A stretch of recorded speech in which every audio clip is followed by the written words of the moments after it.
It was the kind of night that swallowed sound. Snow swept across the empty train station, driven by winds so bitter they felt like knives against the skin. The few lamps along the platform flickered weakly, casting ghostly shadows on the ground. And there she was, a young nurse in a thin coat, clutching her small bag, her breath trembling in the freezing air. No one saw her except the storm, until a figure appeared through the flurries, a man with the unmistakable stride of someone who had lived both hardship and wealth. He was a cowboy, hat pulled low, boots crunching against the ice. And though he had a millionaire's fortune, it was the rugged kindness in his eyes that would change everything that night. Her name was Clara, a nurse who had spent the last years tending to war veterans in the city. She had no family left, her parents had passed, and the man she once trusted had abandoned her when life grew difficult. Tonight, she had missed her train after finishing a double shift, and the next one wasn't coming until morning. The station offered no warmth. She tried to sit on the bench, hugging herself, but the cold seeped into her bones until her fingers turned pale and stiff. She thought she would endure it, as she had endured so many struggles, but her body betrayed her. Her knees wobbled, and her vision blurred. That was when he saw her. His name was James, a man who had made his fortune not in offices or banks, but in the grit of the land. He had grown up ranching, raising cattle with his bare hands, then invested wisely, turning his small inheritance into a vast empire of cattle, oil, and land. Yet he never lost the soul of a cowboy. That night, he had been traveling through the same station after visiting an old friend, and though he could have easily sent a driver or flown home, he chose the rails. He missed the simplicity of trains, the way they gave him time to think. He almost passed her by, another weary traveler, until he noticed her shivering so violently she could barely breathe. He knelt in front of her. "Miss, you're freezing," he said, his voice rough but gentle. She looked at him through half-closed eyes, unable to answer. He slipped off his heavy coat and wrapped it around her shoulders. The warmth enveloped her, startling her awake. She whispered a thank you, but her teeth chattered so hard it was nearly impossible to speak. "Don't thank me yet," James said, helping her to her feet. "We need to get you somewhere warm." She resisted at first, embarrassed to accept help. Life had taught her not to lean on anyone. Too many promises had been broken. Too many goodbyes had been forced on her heart, but something about his steady grip made her believe she could trust him. He guided her to the station master's office, which had a small heater. Inside, he sat her down and went out to fetch hot coffee from a nearby vendor, even though it meant trudging through the storm. When he returned, she was still trembling, her hands wrapped around herself. He offered her the steaming cup. She drank slowly, and color began to return to her cheeks. Only then did she meet his gaze, and for the first time, James noticed the depth in her eyes.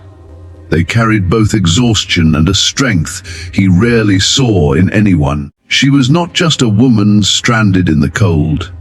She was someone who had carried burdens that could have broken others. As the hours passed, the two spoke. She told him of her work as a nurse, caring for soldiers and families who had nothing. She spoke of nights when she sat beside men breathing their last, holding their hands so they wouldn't feel alone. She admitted how often she felt forgotten herself, invisible in the world. James, in turn, told her of his ranch, his business, and the fortune he had built.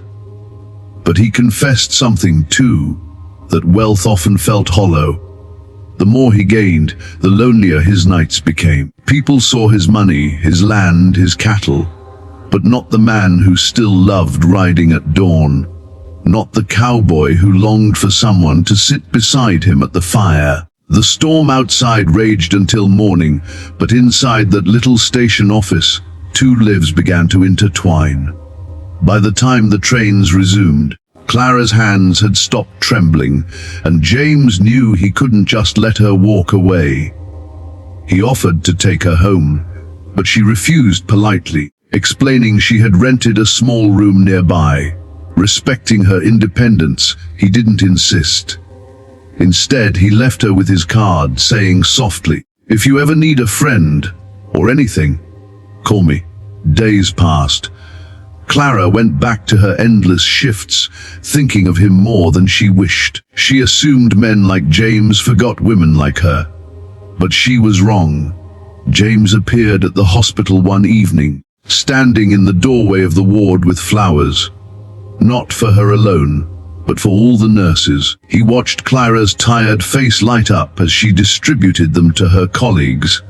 And he knew then she was not only beautiful, but extraordinary. From that day, he found reasons to see her. Sometimes he would wait for her shift to end and walk her home.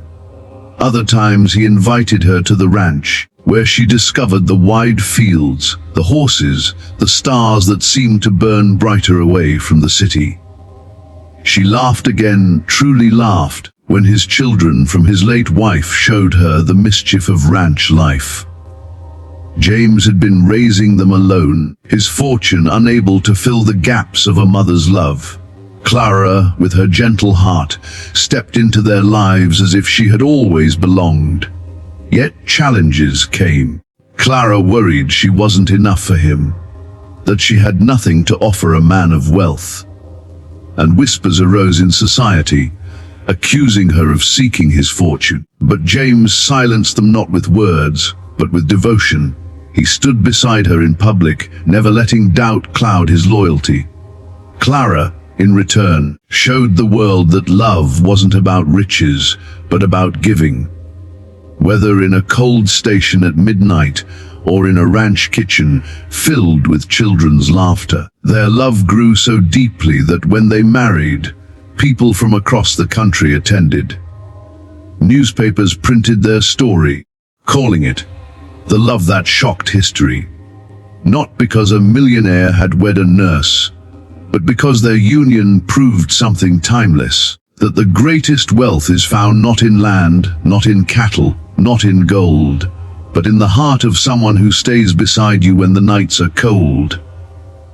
Years later, as their children and grandchildren gathered on the ranch, James would often tell the story of the night he found, or rather, rescued, Clara at that train station. He would glance at her, still radiant, and say, "The storm tried to take her, but God gave her to me instead." And Clara, smiling with tears in her eyes, would whisper, "And you gave me the family I thought I'd never have."